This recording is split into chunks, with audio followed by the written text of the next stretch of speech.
Shalawam, I'm your brother Yahawah from the branch of GMS, South Carolina Midlands.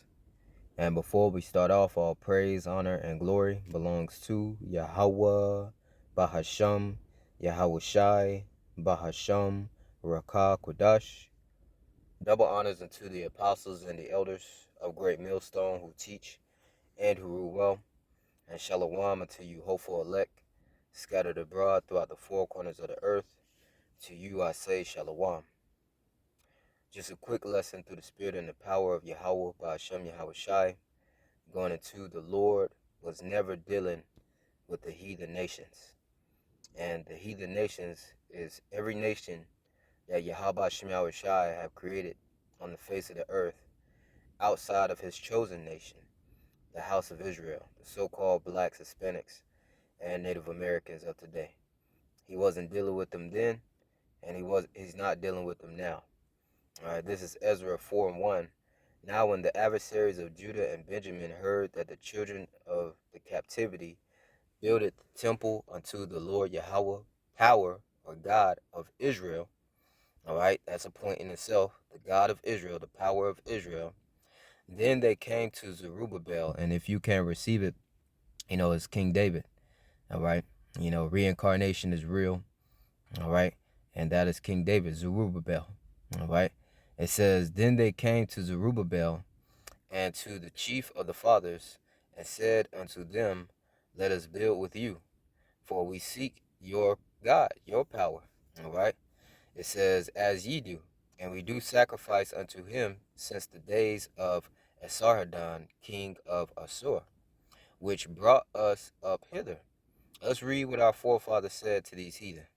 It says, but Zerubbabel and Jeshua and the rest of the chief of the fathers of Israel said unto them, ye have nothing to do with us to build an house unto our power, our God, but we ourselves together will build unto the Lord Yahawah, power, God of Israel, as King Cyrus, the king of Persia, have commanded us. So you see, these heathen had no dealings, as far as pertaining unto, the building of the second temple, serving our power, okay, worshiping our power, all right, and that was back then, man, all right, and that still stands today because, these heathen, especially these Amalekites, these Edomites, who are imposters, imposing that they are the children of Israel, which they are not, all right, they're fakes and phonies, okay, those small hatters, all right,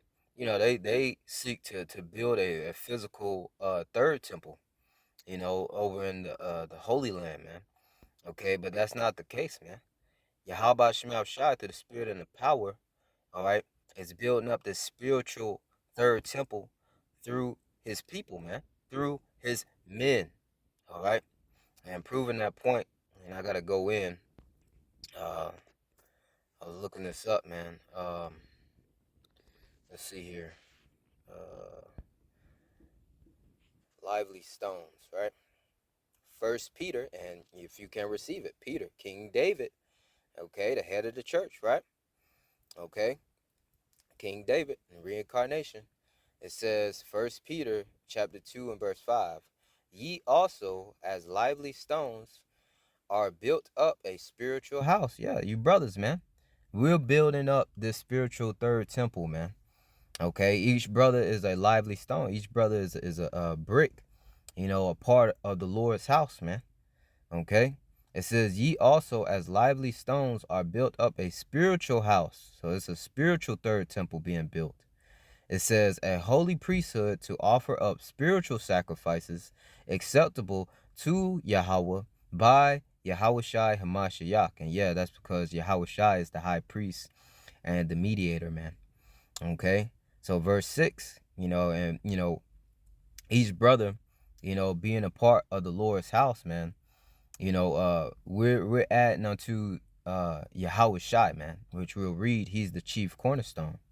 It says, verse 6, wherefore also it is contained in the scripture, behold, I lay in Sion, which is Israel, okay, to Zion, which means monument, okay, It says, I lay in Sion a chief cornerstone, elect, precious, and he that believeth on him shall not be confounded. And believing on who? Yahawashi.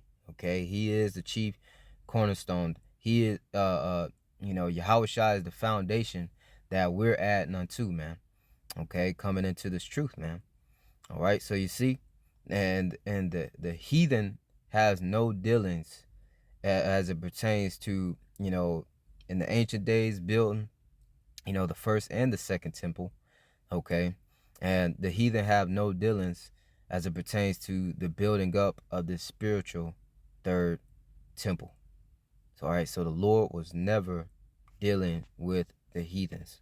Okay, and just to get one more scripture for the lack of time, Isaiah 40 and I believe 15. Yeah, Isaiah 40 and 15. Behold, the nations are as a drop of a bucket, and are counted as a small dust of the balance.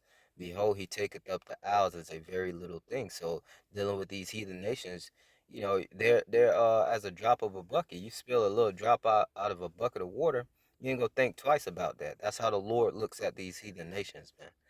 Okay, or a small dust of the balance, meaning they hold no weight, man. They are of no value. All right. And verse 17, jumping down to verse 17, all nations are as nothing, these heathen nations, all right, because Israel is his elect, man, and his servant. It says, all nations are as nothing, and they are counted to him less than nothing and vanity. That's how the Lord looks at these heathens, man. So sticking in the book of Isaiah, and get one more precept. Isaiah 45 and 5. It says, I am the Lord, Yahawah, Bahasham Yahawashi, and there is none else. There is no God beside me. Salakia. Verse 4. It says, for Jacob, let me highlight that. It says, for Jacob, my servant's sake, and Israel, mine elect, I have even called thee by thy name. I have surnamed thee, though thou hast not known me. So you see, the Lord sees Jacob or Israel, his people, as his elect, man. We are the elect nation. All right, and out of that elect nation, you have a elect remnant, that's going to come back and serve the Lord. All right. But that was the point that, Yahweh Shemel Shah, when he's speaking about the nations are nothing, it's talking about the heathen nations, man, because Israel is his chosen people, man. All right, so Lord will, this is edifying through the spirit and the power of Yahweh Shemel Shai. For the lack of time, I'm going to go ahead and end it on that note. I'm going to say Shalawam to you, hopeful elect scattered abroad throughout the four corners of the earth. And I'm going to give all praises to Yahweh Shemel Shai, called Halalyam, Yahawah Bahasham, Yahawashi, Bahasham, Qadash. Double honors to the apostles and the elders of Great Millstone who teach and who rule well. Shalom to you, hopeful elect. Shalom.